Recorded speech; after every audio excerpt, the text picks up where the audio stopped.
Selamat sore pemirsa, sejumlah bakal calon kepala daerah sudah mulai melakukan pendaftaran ke sejumlah partai politik. Partai politik pun kian gencar menjaring nama-nama potensial, termasuk mencari mitra koalisi untuk memenangkan pilkada serentak yang akan digelar pada November mendatang. Bersama saya Gina Vita, inilah kabar pemilu selengkapnya untuk Anda.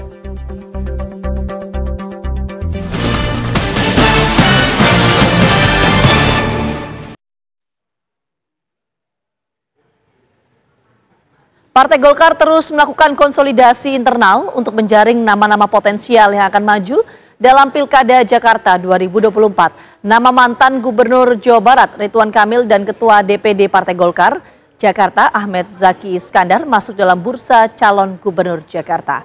Belakangan pemirsa muncul nama baru yaitu Erwin Aksa yang merupakan Wakil Ketua Umum Partai Golkar.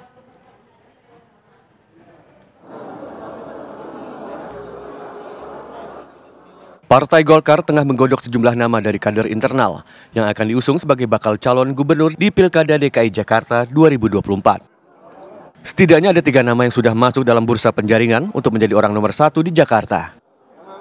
Ridwan Kamil menjadi salah satu nama yang digadang-gadang masuk dalam bursa pencalonan. Gubernur Jawa Barat periode 2018-2023 ini menjadi calon kuat untuk ikut bertarung dalam kontestasi politik di Pilkada Jakarta. Kemudian ada nama Erwin Aksa, Wakil Ketua Umum Partai Golkar yang sudah dipastikan melenggang ke Senayan. Golkar juga mempersiapkan nama Ahmed Zaki Iskandar yang saat ini menjabat Ketua DPD Golkar DKI Jakarta. Kendati tengah mempersiapkan sejumlah nama, Partai Golkar kini juga tengah intens menjalin komunikasi dengan sejumlah partai untuk berkoalisi. Di pemilihan legislatif DKI Jakarta 2024, Golkar hanya berhasil meraih 10 kursi.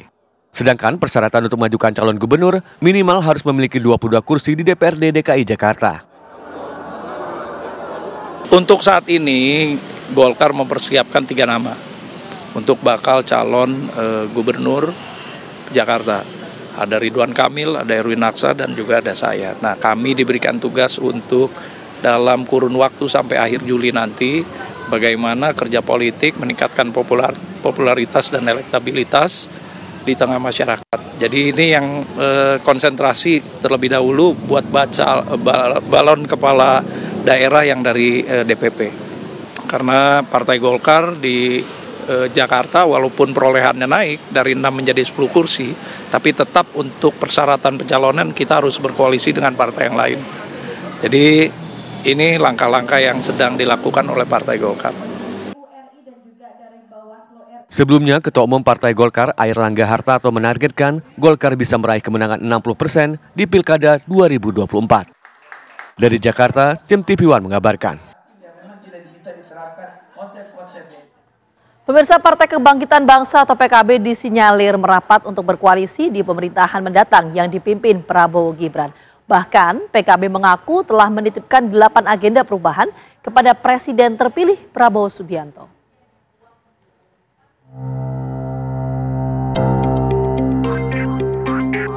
Ketua Umum Partai Kebangkitan Bangsa, PKB Muhaimin Iskandar mengaku telah menitipkan 8 agenda perubahan kepada Presiden terpilih periode 2024-2029 Prabowo Subianto. 8 agenda perubahan PKB untuk bangsa yakni merawat dan memperkuat kualitas demokrasi, menjamin kebebasan rakyat berbicara dan mengkritik, serta menjamin kebebasan pers sebagai pilar keempat demokrasi. Agenda perubahan lainnya adalah memperluas kesempatan berusaha dan menciptakan lapangan kerja, dan mewujudkan upah berkeadilan dan menjamin akses pemerataan ekonomi. Adanya titipan agenda perubahan tersebut menyiratkan sinyal bahwa Cak Imin dan partai politiknya akan segera merapat ke koalisi pendukung Prabowo Gibran.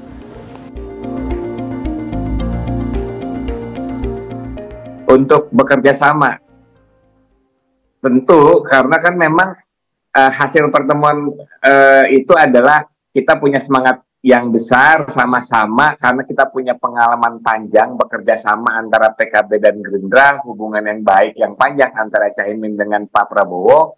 Nah, semangatnya adalah kita akan bukan hanya meneruskan tapi akan memperkuat kerjasama itu ke depan. Nah, bentuknya ya bisa bermacam-macam. Nah, apakah nanti finalnya itu yang biasanya kan tanya bergabung atau enggak? Nah, kita mohon izin, mohon waktu karena saat ini lagi proses. Caimin mendapatkan masukan-masukan dari berbagai pihak sehingga nanti keputusan yang diambil ada keputusan terbaik. Mungkin termasuk nanti akan berdialog dengan Bang Idrus. Sementara itu, Ketua Dewan Pembina Bapilu Partai Golkar, Idrus Marham, mempertanyakan apakah 8 agenda perubahan yang diusulkan PKB kepada Presiden terpilih Prabowo Subianto merupakan titipan atau sebuah syarat untuk bergabung ke koalisi pendukungnya. Ingin mengembangkan yang namanya politik gagasan. Berarti mengembangkan gagasan. Jadi? Nah, kemudian kaitannya dengan dari Ketua Umum PKB ini, ya Mas Daniel, ada titipan 8 poin. Ya. Nah, ini mari kita lihat. Kalau ini titipan, itu beda dengan syarat. Oke. Kalau dia menjadi titipan, berarti terserah Pak Prabowo. Oh, dilakukan atau tidak begitu? Iya dong, kalau kan namanya titipan. Tetapi kalau dia syarat, juga tergantung Pak Prabowo. Kalau tidak mau syarat, berarti ya silakan. Mau diterima atau tidak. Nah, kalau misalkan dia jadi syarat, berarti kan PKB belum tentu gabung. Oke, dan tergantung Pak Prabowo. Kalau misalkan syaratnya tidak penuh, ya udah maaf, di luar aja, nggak usah ke dalam gitu loh. Pengamat politik Ujang Komarudin menilai titipan PKB kepada Prabowo merupakan hal yang wajar dan positif, tetapi bukan hal yang wajib dijalankan oleh Prabowo Subianto. Ya, kalau saya melihat begini, kan ada janji Prabowo Gibran yang pokok.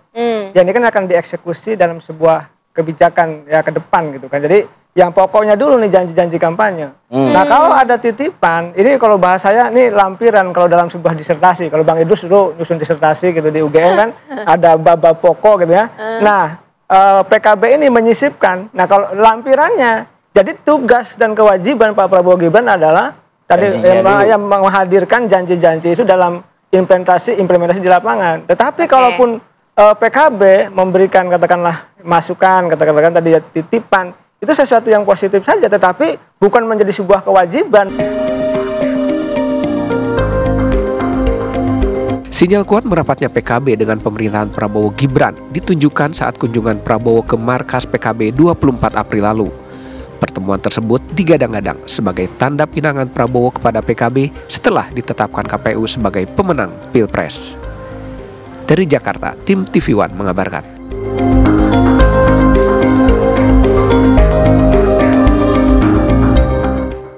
Pemirsa, Wakil Presiden terpilih Gibran Rakabuming Raka mengaku telah menyiapkan roadmap ke depan usai tidak lagi dianggap bagian dari PDI Perjuangan.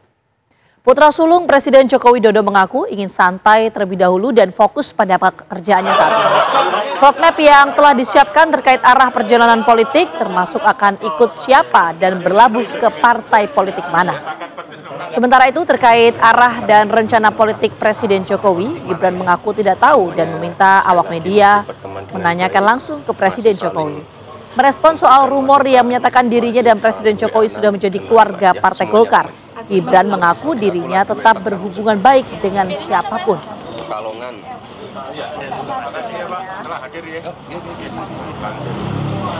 Ya kalau saya santai aja ya.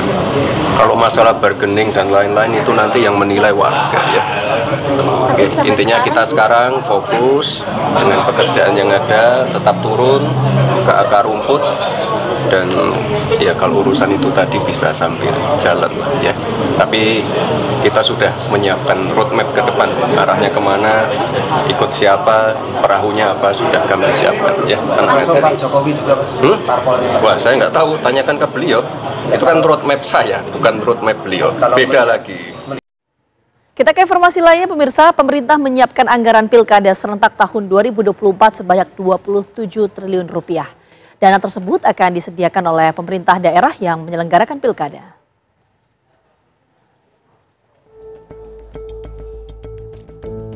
Menteri Dalam Negeri Tito Karnavian memastikan pemerintah daerah akan mengeluarkan anggaran untuk pelaksanaan pilkada serentak tahun 2024. Menurut Tito, hasil rekapitulasi anggaran pilkada serentak mencapai 27 triliun rupiah dengan rincian 20,68 triliun untuk KPUD dan 6,3 triliun rupiah untuk Badan Pengawas Pemilu. Anggaran untuk pilkada tersebut berasal dari hibah APBD tiap-tiap daerah yang melaksanakan pilkada. Namun jumlah tersebut belum termasuk anggaran untuk keamanan. Mendagri mendesak pemerintah daerah dapat mencairkan anggaran pemilu kepada KPUD dan Bawaslu setempat pada bulan Mei ini atau Juni mendatang, agar mereka dapat segera melaksanakan program-program pilkadanya. Total usulan semua ya itu lebih kurang 20 triliun lebih untuk jajaran KPUD. Untuk jajaran Bawaslu lebih kurang 6,3 triliun. Jadi totalnya lebih kurang hampir 27 triliun rupiah dari gabungan seluruh daerah untuk KPUD Bawaslu. Belum termasuk kami belum merekap jumlah total untuk aparat keamanan Polri dan TNI terutama. Dalam kesempatan itu, Kementerian Dalam Negeri juga menyerahkan 207 juta data penduduk potensial pemilih pemilu atau DP4 untuk Pilkada 2024 kepada KPU. Data tersebut nantinya akan diselaraskan oleh KPU RI untuk menetapkan daftar pemilih sementara hingga daftar pemilih tetap. Dari Jakarta, Rizka Salsabila, Syahrul Hidayat, TV One mengabarkan. Jangan kemana-mana pemirsa, kabar pemilu akan kembali hadir saat lagi untuk Anda. Tetap bersama kami.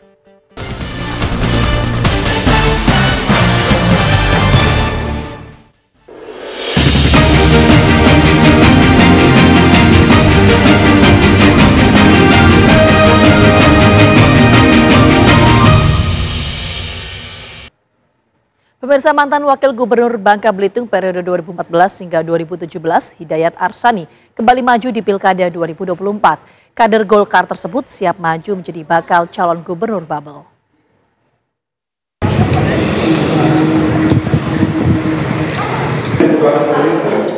Tekad mantan Wakil Gubernur Bangka Belitung periode 2014-2017 Hidayat Arsani untuk maju dalam pemilihan Gubernur Bangka Belitung dibuktikan dengan mendaftarkan diri sebagai bakal calon gubernur Babel periode 2004-2029 ke DPD PDI Perjuangan dan DPD Partai Demokrat Bangka Belitung. Selain mantan Wakil Gubernur, Hidayat adalah kader Golkar yang juga merupakan pengusaha terkaya di Bangka Belitung. Dalam pencalonannya sebagai bakal calon gubernur, dirinya mengaku masih kekurangan satu partai lagi sehingga ia datang mendaftarkan diri ke partai lain untuk mendapat dukungan. Saya kan sudah mengatakan kepada Ketua DPD Provinsi Bapak Didit bahwa saya sudah niat baik, bersihkan diri saya, sudah istikharah. Saya hari ini datang untuk mengambil formulir, mendaftar diri dan sekaligus mengembalikan. Artinya saya sudah 99% saya sudah menampung aspirasi saya untuk menyelamatkan negeri di Bangka Belitung ini dengan satu Di DPD PDIP Babel, Hidayat langsung mengisi formulir pendaftaran dan menyerahkan seluruh syarat yang dibutuhkan. Hidayat berusaha merangkul semua partai politik dalam usahanya maju dalam kontestasi pemilihan gubernur Babel tahun 2024. Ia sendiri sudah mengantongi rekomendasi dari Partai Golkar untuk maju dalam pilkada. Dari Pangkal Pinang, Bangka Belitung, Friendly Primadana, TV One mengabarkan. Kita ke informasi lainnya pemirsa, Wali Kota Surabaya Eri Cahyadi bersama dengan Wakil Wali Kota Armuji kembali maju di Pilkada 2024. Pasangan Eri Armuji kembali mendapat kepercayaan dari kader PD Perjuangan untuk melanjutkan kepemimpinannya di Surabaya.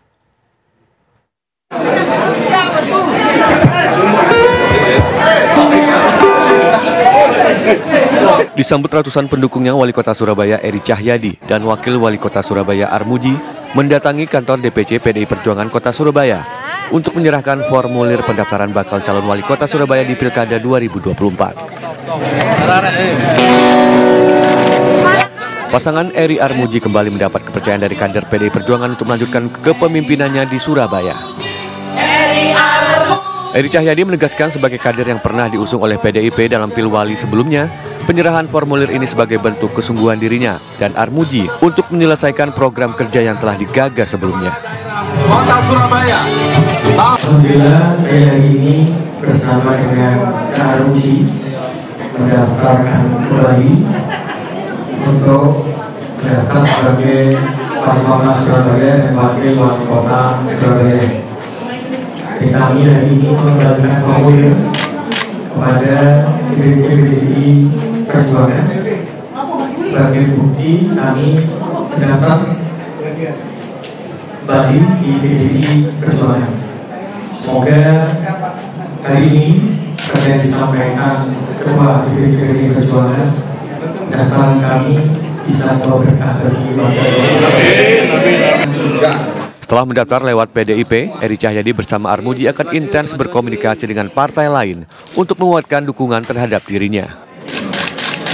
Dari Surabaya, Jawa Timur, Samsul Huda, TV One mengabarkan.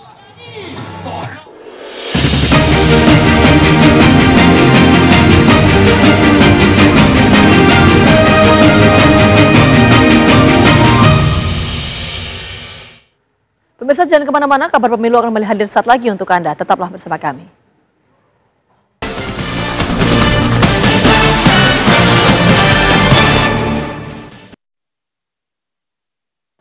Pemirsa, Bupati Ogan Ilir bersama dengan wakilnya mendatangi 7 partai politik yang membuka penjaringan calon bupati dan wakil bupati. Bersama wakilnya, ia akan mendatangi semua partai yang membuka penjaringan kepala daerah. Bupati Ogan Ilir. Dulu tidak Pancawijaya Akbar dan Ardani, Bupati dan Wakil Bupati Ogan Ilir mendatangi 7 parpol yang membuka penjaringan calon Bupati dan Wakil Bupati. Dimulai dari Partai PDI Perjuangan, dilanjutkan ke Partai Persatuan Pembangunan, Hanura, Nasdem, PAN, Golkar, dan Partai Kebangkitan Bangsa. Bupati Ogan Ilir bersama wakilnya ini bergerilya mengambil formulir penjaringan bakal calon bupati dan bakal calon wakil bupati Ogan Ilir periode 2024-2029. Sejauh ini baru Bupati Ogan Ilir petahana yang menyatakan diri maju dalam kontestan pilkada. Pancawijaya Akbar menjelaskan bahwa baru 7 parpol yang melakukan pembukaan penjaringan bakal calon bupati. Kita sudah menyelesaikan mengambil formulir pendaftaran dari semua partai yang membuka pendaftaran. Ada 2 partai lagi yang belum membuka, ada 3 partai lagi, ada Demokrat, ada PKS, dan ada Gerindra. Kalau Gerindra bentuknya penunjukan tugas, alhamdulillah saya sudah ditunjuk langsung sebagai bakal calon bupati dari Partai Gerindra. Saat ini hanya Partai Gerindra yang melakukan penunjukan langsung pada Pancawijaya Akbar untuk maju ke pilkada di Kabupaten Ogan Ilir. Dari Kabupaten Ogan Ilir, Sumatera Selatan, Berkat Arya, TV One mengabarkan. Pemirsa, kita ke informasi lainnya. Komisi Pemilihan Umum Jawa Barat menyatakan anggaran untuk Pilkada Jawa Barat mencapai 1,1 triliun rupiah. Menurut Ketua KPU Provinsi Jawa Barat, Umi Wahyuni, dari anggaran 1,1 triliun rupiah, sebanyak 80% disalurkan ke 27 kabupaten dan kota untuk membiayai honorarium PPK atau PPS, pembuatan TPS, dan lainnya. Anggaran Pilgub tahun 2024 yang bersumber dari APBD ini baru cair 40%. Beberapa daerah yang mendapatkan alokasi anggaran besar antara lain Bogor dan Kabupaten Bandung.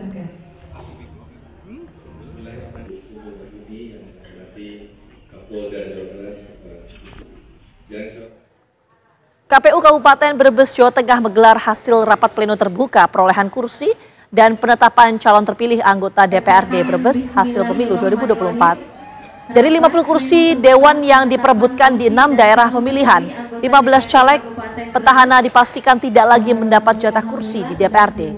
Dari jumlah ini pemirsa, 20 kursi kini diisi oleh wajah-wajah baru. Perolehan kursi Partai Gerindra bertambah dari 6 kursi menjadi 8 kursi. Sementara PD Perjuangan dan Partai Kebangkitan Bangsa atau PKB masing-masing berkurang 1 kursi. PD Perjuangan hanya memperoleh 12 kursi dari sebelumnya 13 kursi, sedangkan PKB yang sebelumnya memperoleh 9 kursi kini berkurang menjadi 8 kursi. Jika ada keberatan ya dalam rapat pleno berkaitan dengan penetapan kursi dan calon terpilih anggota DPRD. Informasi tadi sekaligus mengakhiri perjumpaan kita di program Kabar Pemilu hari ini. Jangan kemana-mana pemirsa, saat lagi Anda dapat menyaksikan program Ragam Perkara bersama dengan rekan saya Bayu Adrianto. Saya Gina Vita pamit undur diri, selamat sore, sampai jumpa.